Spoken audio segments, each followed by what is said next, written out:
Bagaimana kabar hari ini anak-anak? Baik. Ya, baik. Sebelum kita memulai pembelajaran hari ini, marilah kita berdoa terlebih dahulu. Doa dipimpin oleh ketua kelas. Mana kepalanya? Silakan.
Perkenalkan dulu, nama saya Ahmad Jamud Glory, bisa dipanggil Pak Isa.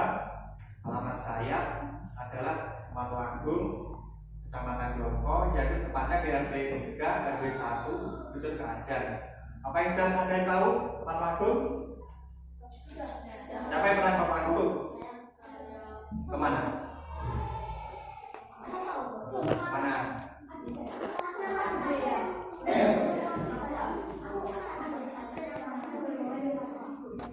Baik, sebelum kita mulai pembelajaran hari ini, kita akan belajar tentang indahnya kebersamaan. Yaitu ini mencakup 3 materi ya anak-anak. Yang pertama itu bahasa Indonesia, yang kedua IPA, yang ketiga IPS. Yang pertama kita mulai saja. Kita akan belajar tentang indahnya kebersamaan. Pembelajaran 1 ini tentang bahasa Indonesia ya. Gagasan pokok dan gagasan pendukung. Ada yang sudah tahu gagasan pokok dan pendukung? Belum. Ya, gagasan pokok adalah topik yang dibahas pada suatu teks. Gagasan pokok ditemukan pada kalimat utama yang terletak di bagian awal, akhir, atau awal dan akhir paragraf. Yang kedua adalah gagasan pendukung. Gagasan pendukung adalah uraian atau informasi tambahan atau bacaan. Jadi gagasan pokok itu adalah inti dari suatu paragraf yang terletak di antara awal, tengah, atau akhir. Yang kedua adalah gagasan pendukung. Gagasan pendukung itu adalah pendukung kata agar suatu paragraf itu disampaikan dengan lebih jelas.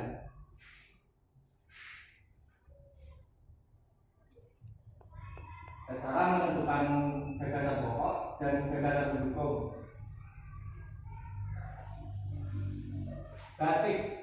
Batik merupakan kain tradisional Indonesia. Batik dihasilkan dengan cara dilukis atau dicetak menggunakan malam. Ada yang sudah tahu malam?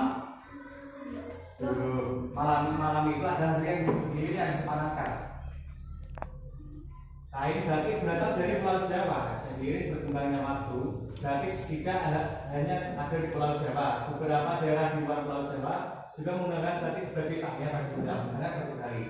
Ada yang sudah tahu batik apa itu di Jawa? Batik. Coba perhatikan anak-anak. Kalimat utama di dalam paragraf ini terletak di bagian mana? Mana coba? Baca. Yang tahu katakan. Ayo angkat tangan. Iya, kalimat utama ini adalah di atas. Batik merupakan kain tradisional di Indonesia. Dikarenakan kalimat pertama itu mencakup dengan semua paragraf itu. Dan kalimat pendukung akan dijelaskan dalam slide berikut. Batik merupakan kain tradisional Indonesia. Kain batik dihasilkan dengan cara dilukis atau diletak menggunakan malam lilin yang dipanaskan. Kain batik berasal dari Pulau Jawa. Seiring berkembangnya waktu, batik tidak hanya ada di Pulau Jawa. Beberapa daerah di luar Pulau Jawa juga menggunakan batik sebagai pakaian tradisional. Misalnya dari Bali. Ada yang tahu kalimat penjelasannya ini terang dari mana? Ya betul, di mana? Coba baca. Kain batik dihasilkan dengan cara dilukis atau dicetak menggunakan malam lilin yang dipanaskan. Iya betul, seperti itu. Kalimat penjelasannya itu kalimat pendukung. Kalimat pendukung itu untuk memperjelas suatu paragraf agar paragraf itu bisa dipahami dengan jelas. Slide berikutnya itu berarti merupakan kain tradisional Indonesia. Kain batik biasanya cara dicetak menggunakan malam lilin yang dipanaskan. Kain batik berasal dari Pulau Jawa. Seiringnya berkembangnya waktu, batik tidak hanya ada di Pulau Jawa. Beberapa daerah di luar Pulau Jawa juga menggunakan batik sebagai pakaian tradisional, misalnya dari Bali.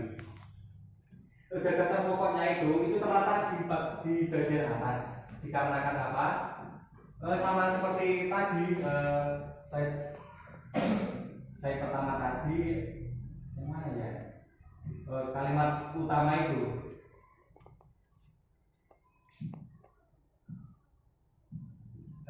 Kita akan memasuki slide selanjutnya.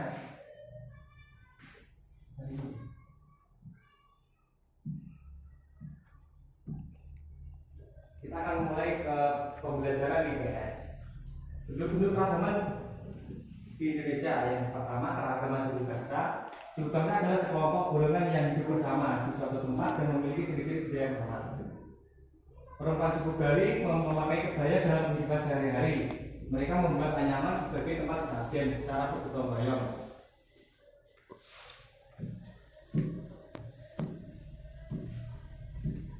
Ada contoh-contoh suku bangsa di Indonesia. Ayo siapa yang mau baca?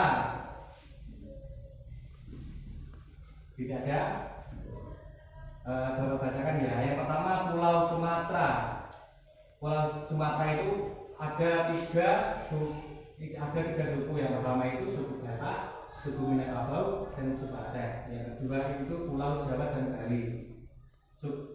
Pulau Jawa dan Bali itu mempunyai 4 suku. Yang pertama A suku Jawa, B suku Sunda, C suku Betawi, D suku Bali. Yang ketiga itu Pulau Kalimantan. Pulau Kalimantan itu mempunyai 3 suku, yaitu suku Dayak, suku Ganjar, dan suku Melayu. Yang keempat itu Pulau Sulawesi yang mempunyai 3 suku, yaitu suku Bugis, suku Minahasa, dan suku Buang. Yang kelima itu Kepulauan Nusa Tenggara mempunyai 3 suku, yaitu suku Sasak, suku Sumba, dan suku Dawan. Yang keenam Kepulauan Maluku dan Papua yang mempunyai 3 suku, yaitu suku Todius, suku Dani, dan suku Asmat. Keberagaman bahasa adalah bahasa alat komunikasi yang digunakan oleh manusia. Bahasa yang digunakan setiap suku bangsa berbeda-beda. Contoh bahasa daerah yaitu suku Batak, bahasa Batak. Yang ketiga bahasa Sunda. Yang keempat bahasa Betawi. Kalau di sini kita menggunakan bahasa apa? Nah, bahasa Jawa. Yang ketiga adalah keragaman rumah adat. Setiap provinsi di Indonesia memiliki rumah adat yang berbeda-beda. Contoh adalah rumah Tongkonan Sulawesi Selatan yang ada di gambar itu. Rumah Joglo yang ada di Jawa Tengah. Kalau di Trenggalek itu adanya di Pendopo, rumah Joglo itu yang namanya. Dan berikutnya adalah rumah dagang yang berada di Sumatera Barat. Gambarnya seperti ya. Selanjutnya rumah Hungai. Ini rumah adat suku Papua. Yang keempat keragaman tarian. Tari adalah salah satu bentuk kesenian yang memadukan antara gerakan tubuh dan iringan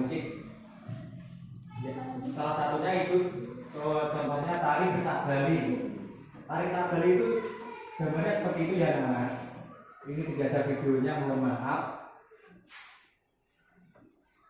Yang kedua tari cendrawasih yang berada di Bali. Yang ketiga tari perang Papua.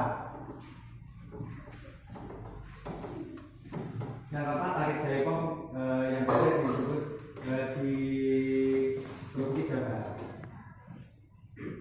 Selanjutnya keragaman pakaian tradisional. Pakaian adat atau pakaian tradisional merupakan pakaian khas suatu daerah yang biasanya dipakai dalam masyarakat.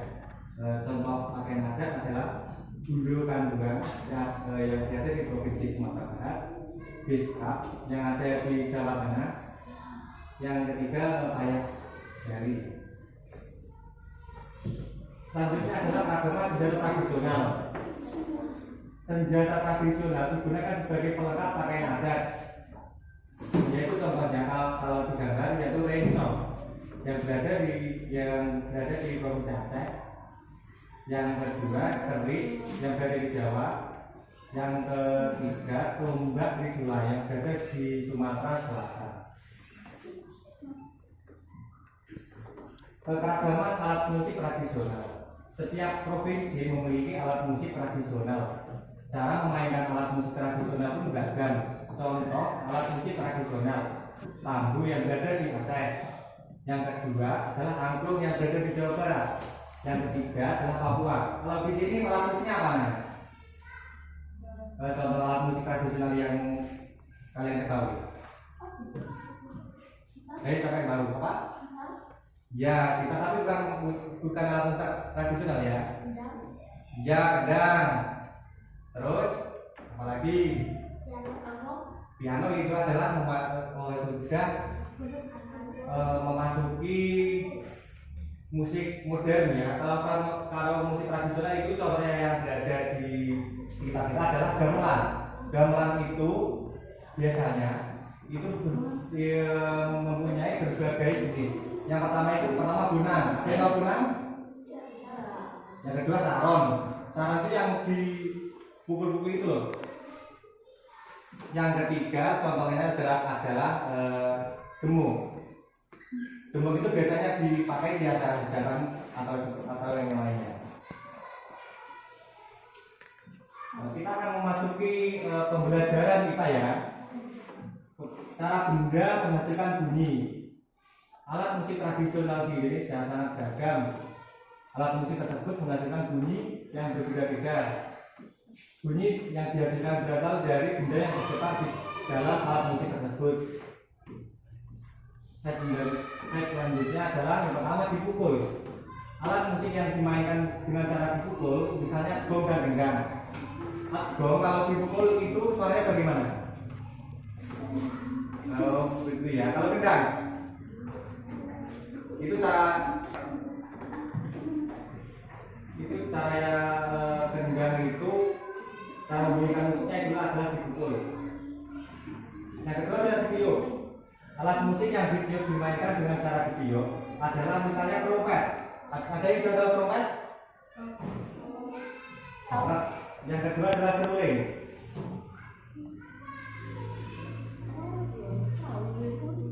Yang ketiga itu alat musik dimainkan dengan cara digesek.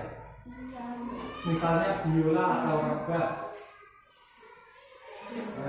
Selanjutnya itu dipetik. Alat musik yang dimainkan dengan cara dipetik, misalnya gitar dan kecapi. Ada yang sudah tahu gitar? Siapa yang suka gitar? Apa punya di rumah?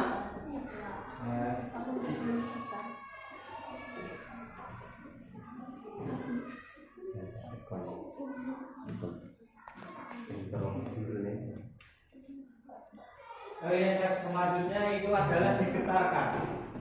Alat musik yang dimainkan dengan cara gitaran digoyang-goyangkan, misalnya angklung atau marakas. Itu cara memainkan angklung itu ya digetarkan gini ya anak-anak. Kalau tidak gitarnya tidak bunyi. Slide selanjutnya adalah pipa. Perambatan bunyi. Bunyi dapat merambat melalui 3 jenis media, yaitu benda cadas, cair, dan gas. namun bunyi tidak dapat merambat di ruang hampa karena tidak memiliki media yang dapat merambatkan bunyi. Yang pertama yaitu bunyi merambat melalui benda gas. Suara merambat melalui udara termasuk benda gas. Yang kedua adalah bunyi merambat melalui benda padat. Suara merambat melalui benang kasur di benang kasur termasuk benda padat. Itu ada di gambar itu mana yang sesuai ya anak. Yang ketiga, bunyi merambat melalui benda cair. Suara merambat melalui air di dalam tong, termasuk benda cair.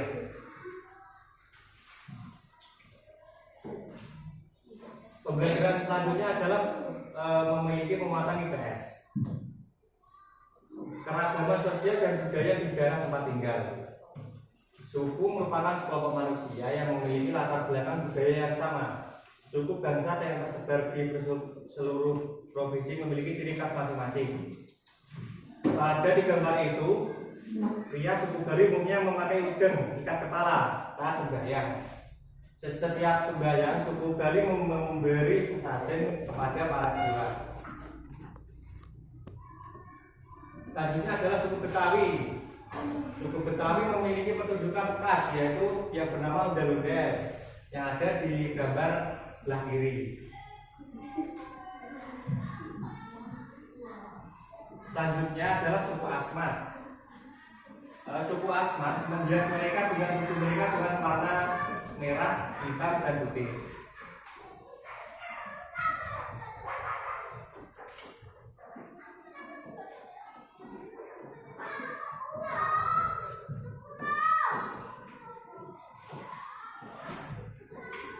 Sekian materi dari saya.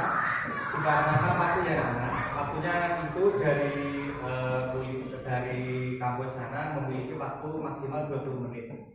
Jadi Bapak ini saya percepat dikarenakan waktu ya. Apa kesimpulan pembelajaran hari ini? Siapa yang tahu? Coba katakan. Kesimpulan pembelajaran kali ini adalah kita akan membahas ketiga mata pelajaran yaitu bahasa Indonesia, IPS, dan IPA. Kita mempelajari keberagaman suku di Indonesia. Ada banyak sekali suku dan apa ya tadi? Bapak lupa. Suku dan budaya di Indonesia.